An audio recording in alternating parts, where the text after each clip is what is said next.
సింగరేణి భూసేకరణలో ఇల్లు కోల్పోయిన గిరిజనులకు కనీస పరిహారం అందకపోవడం బాధాకరమని తెలంగాణ జాగృతి అధ్యక్షురాలు కల్వకుంట్ల కవిత ఆవేదన వ్యక్తం చేశారు. వారి హక్కుల కోసం తెలంగాణ జాగృతి ఎప్పుడూ ముందుంటుందని స్పష్టం చేశారు. అవసరమైతే రాష్ట్రపతి దృష్టికి కూడా ఈ సమస్యను తీసుకెళ్తామని ఉద్ఘాటించారు. ఎంత నిర్లక్ష్యం అంటే గిరిజనులంటే సింగరేణిలో గిరిజనులైన ఆదివాసీలైన సింగరేణిలో మనుగురు మైన్ ఎక్స్టెండ్ చేస్తూ పెద్దపల్లి అనేటటువంటి ఒక గుత్తికోయ తండా ఉంది. మొత్తంగా ఊరంతా తీసేశారు. 70 ఇండ్లు, ఆ 70 మందిని తీసేశారు. కనీసం వాళ్ళకి R&R ప్యాకేజ్ ఇవ్వలేదు, వాళ్ళ భూములకు ధర ఇవ్వలేదు, ఏది కూడా ఇవ్వలేదు. తీసి అవతల పడేశారు అంతే సింపుల్గా. ₹1,00,000 చేతిలో పెట్టి మీరు వెళ్ళిపోండి అన్నారు. ఎన్ని రోజులు ఉంటాయి ₹1,00,000? లెక్క ప్రకారం, రూల్ ప్రకారం సింగరేణిలో 1 ఇంచు జాగపోతే కూడా పర్మనెంట్ ఉద్యోగం ఇవ్వాలి. అసలు ఆ ఊసు లేదు. ఎందుకంటే ఆదివాసీలు కదా, గిరిజనులు కదా, వీళ్ళు ఏం అడుగుతారులే అని చెప్పి ఒక నిర్లక్ష్యం.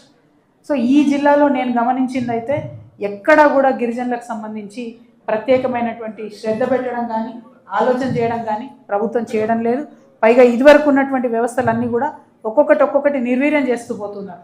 మనుగూరులో మనం పెట్టుకున్నటువంటి ఏదైతే థర్మల్ పవర్ స్టేషన్ ఉందో కొత్తది పెట్టినటువంటిది, ఆ థర్మల్ పవర్ స్టేషన్లో కూడా భూమి పోయినటువంటి వారికి ఎంతోమందికి ఇంకా ఉద్యోగాలు రాకుండా ఆపడం జరిగింది. మరి ఎందుకోసం ఇంత నిర్లక్ష్యం అని నేను ఈ జిల్లాలో ఉన్నటువంటి మంత్రులందరినీ కూడా అడుగుతూ ఉన్నాను. మనకు తెలుసు జల్ జమీన్ జంగల్ అనేటటువంటి నినాదంతో పోరాటం చేసినటువంటి ఆదివాసీ యోధుల కన్నటువంటి ఈ ఖమ్మం జిల్లాలో మరి ఆదివాసీలను కంప్లీట్గా పట్టించుకోకపోవడం అన్నది చాలా దారుణంగా ఉంది. కొత్తగా క్రియేట్ అయినటువంటి కొత్తగూడెం భద్రాద్రి జిల్లాలో ఆదివాసీల హక్కుల కోసం తెలంగాణ జాగృతి ముందుండి పోరాటం చేస్తుందని ఈ సందర్భంగా నేను తెలియజేస్తూ ఉన్నాను. ఇంకొక మాట గమనించాలి. అందరూ ఆదివాసీలు అనగానే, గిరిజనులు అనగానే వాళ్ళకేమైంది, రిజర్వేషన్ ఉంది కదా అంటారు. ఒక్కసారి నోటీస్ చేయండి. రిజర్వేషన్ ఉన్నటువంటి ఉద్యోగాలు సాధించేటటువంటి విద్యా అవకాశాలు ఎంతమందికి వచ్చినాయి, ఆ ప్రావీణ్యత ఎంతమందికి ఉంది, ఆ ప్రావీణ్యం పెంచడానికి ఏం చేసినాం ప్రభుత్వాల నుంచి అని ఆలోచించండి. ఎక్కడ కూడా మనకు స్పెషల్గా కోచింగ్ సెంటర్స్ కనబడట్లేదు. హైదరాబాద్లో ఒక్కటి పెట్టారు ఎస్టీస్కి సంబంధించి కోచింగ్ సెంటర్, కానీ ఎక్కడ కూడా ఏ జిల్లాలో కూడా ప్రత్యేకమైన కోచింగ్ సెంటర్లు పెట్టి గ్రూప్ 1లో, గ్రూప్ 2లో, గ్రూప్ 3, గ్రూప్ 4 మరి గిరిజనులను ఎక్కువ రావాలి, వాళ్ళకి రిజర్వేషన్ ఉంది, ఉన్నకాడికి నింపాలని ఎందుకు ప్రయత్నం జరగడం లేదు?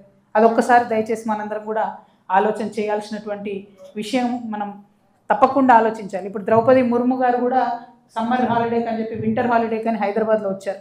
మేము ఖచ్చితంగా ఈ పెద్దపల్లి అనేటటువంటి గుత్తికోయ తండా ఏదైతే సింగరేణి వాళ్ళు విస్మరించిండ్రో వారిని మేము డిమాండ్ చేస్తూ ఉన్నాం. సింగరేణి మీరు తక్షణమే వారికి R&R ప్యాకేజ్ ఇవ్వండి, లేదంటే మేము రాష్ట్రపతి గారి దగ్గరికి పోవడానికి కూడా వెనకాడము. ఆ గిరిజనుల వెనుక తప్పకుండా తెలంగాణ జాగృతి నిలబడి ఆ 70 మంది ఏదైతే ఉన్నారో, అంటే తండాలు చిన్ననే ఉంటాయి, గూడెలు గుత్తికోయాలి, ఆ 70 ఇండ్లు ఏదైతే ఉన్నాయో, ఆ కుటుంబాలు ఏవైతే ఉన్నాయో వాటికి అండగా జాగృతి నిలబడుతుందని కూడా ఈ సందర్భంగా తెలియజేస్తూ ఉన్నాం.